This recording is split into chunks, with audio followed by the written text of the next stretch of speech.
What's up guys, it's that Panda Guy. I'm here again with another video, and today we're going to be looking at the Archipelago raid that I did with ROK.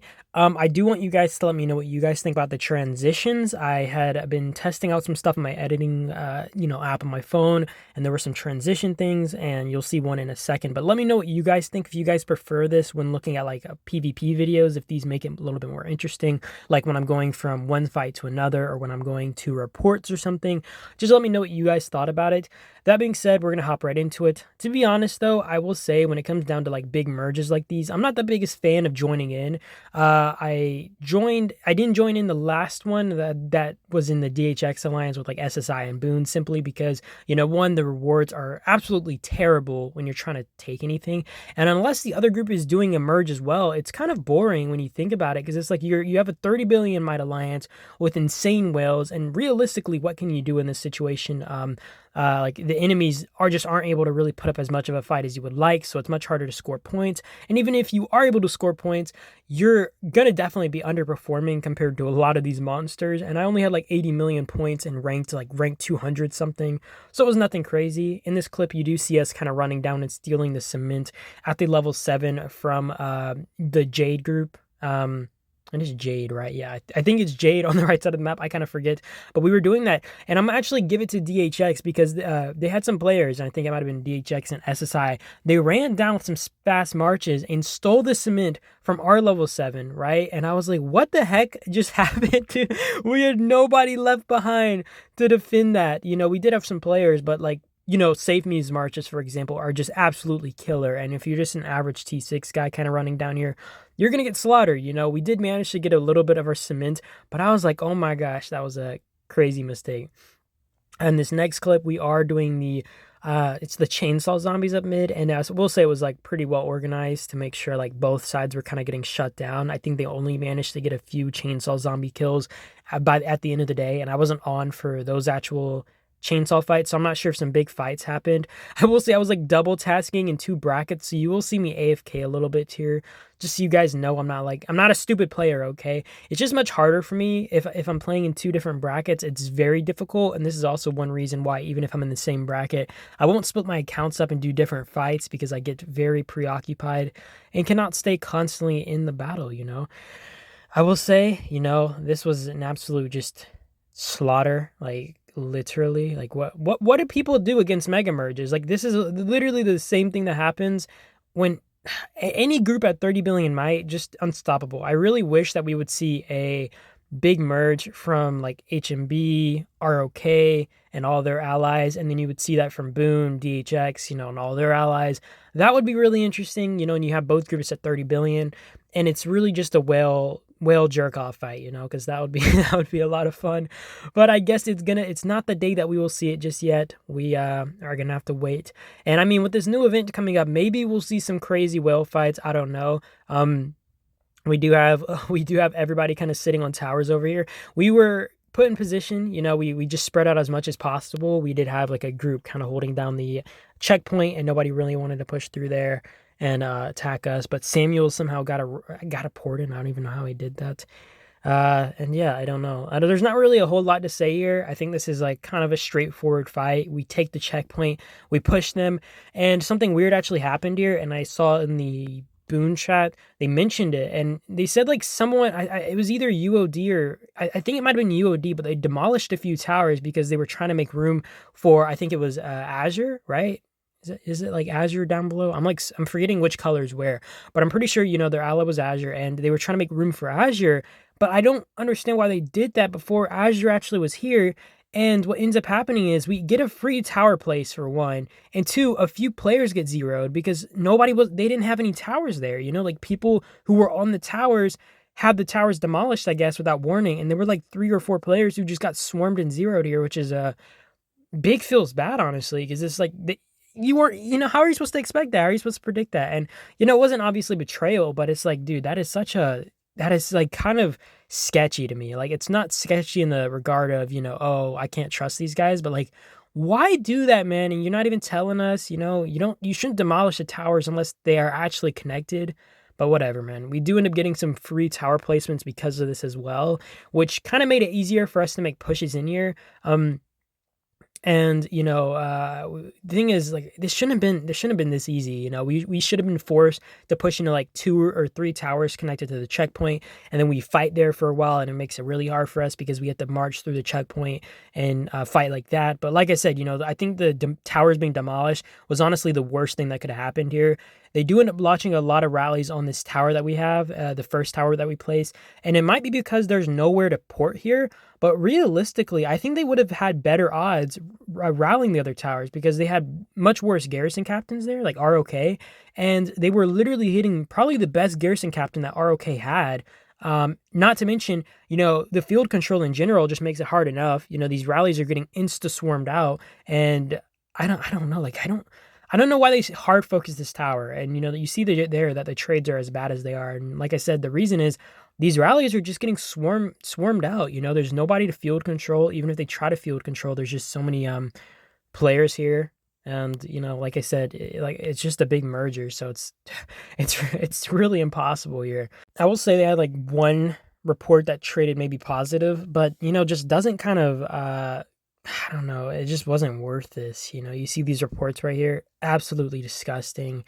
Um, and like I said, maybe it was because like it had the worst teleport spots, but I'd much rather hit like a bad garrison tower than one that's going to be struggling more so in garrisons that has their best garrison captain with, like what, like I'm pretty sure Black Dog's infantry heroes are like 3.6 million might or something like that, or close to it. And then the dude has probably his workshop stuff maxed out, which is just, I don't know, those stats are insane.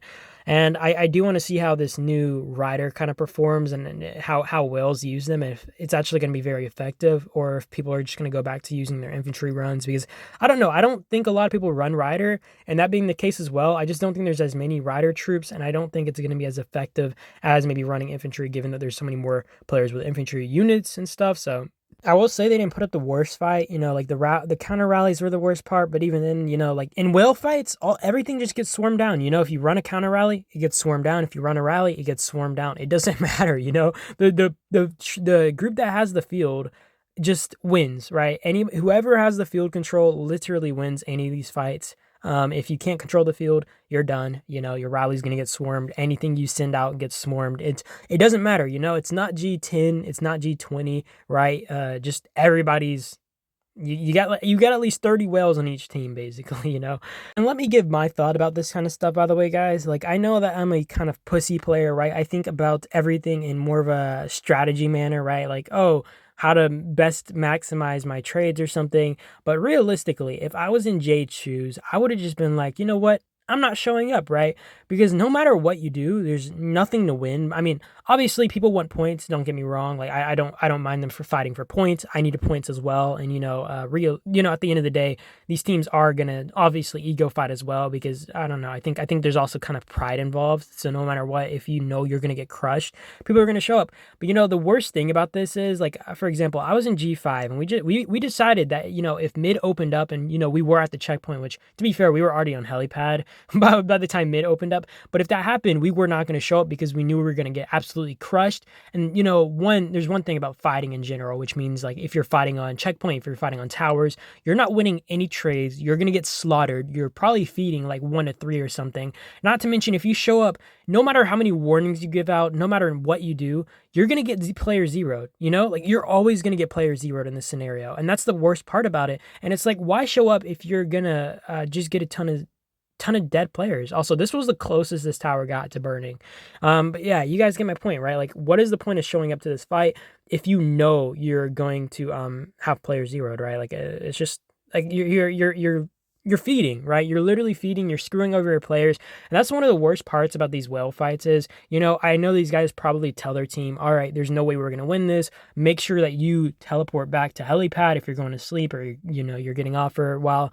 And then you always have players zeroed no matter what. Someone's maybe going to pass out, someone just doesn't listen, whatever the case. And it's just always one of those kind of devastating feelings. And I don't know, it's one of those things you have to kind of decide as a leader. Like, and at the end of the day, it's not your fault. You warn these players as much as you can, and these guys want to fight to their heart's content. So I don't know, like, it's kind of like between a rock and a hard place whenever I kind of decide, oh, is it worth fighting this battle, like in my own alliance, I mean.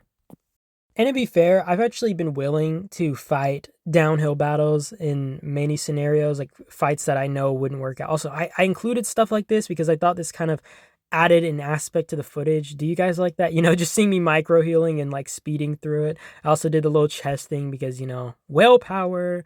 But yeah, I don't mind fighting downhill battles that I know I'm going to lose. I kind of just usually want them to be more, not even. I just want to make sure I am not going to get crushed, right? Like I'm not fighting someone with 5 million might armaments when my best armament is like 3 million might, and I'm not fighting someone with maxed out gear when I have purple parts or something. It's just, one thing I feel.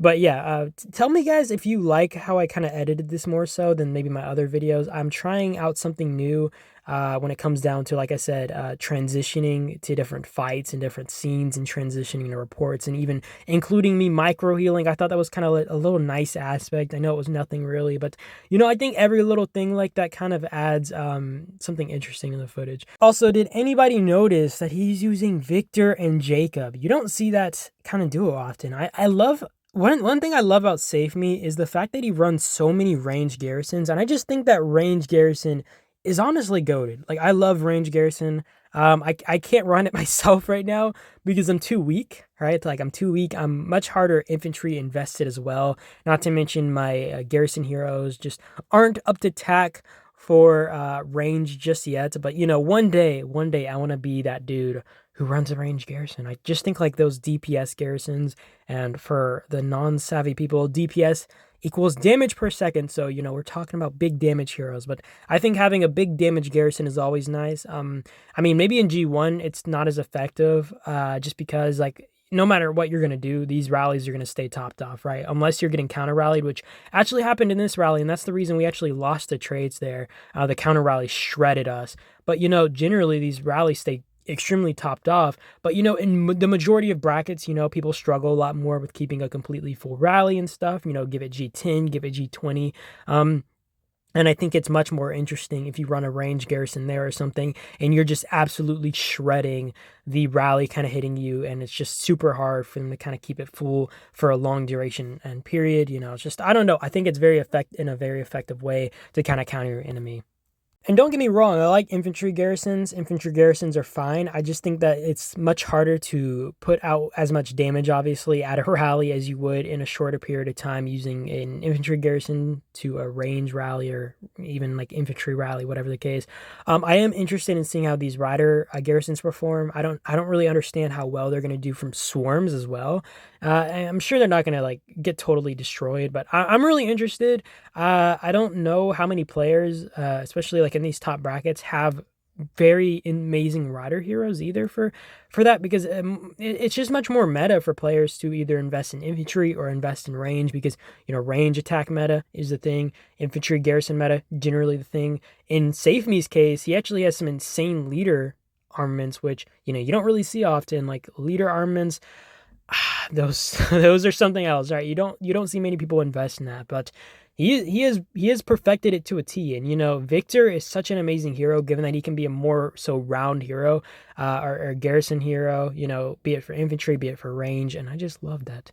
I know I'm kind of just pandering now because I don't have much to talk about. We're just watching a rally smack a tower. I did end up sleeping, I think, after this one burned and they started pushing them back. And I heard EXXP actually got zeroed. I'm sure some other people got zeroed. I did not get that on footage, so I'm sorry, guys, but I didn't catch that.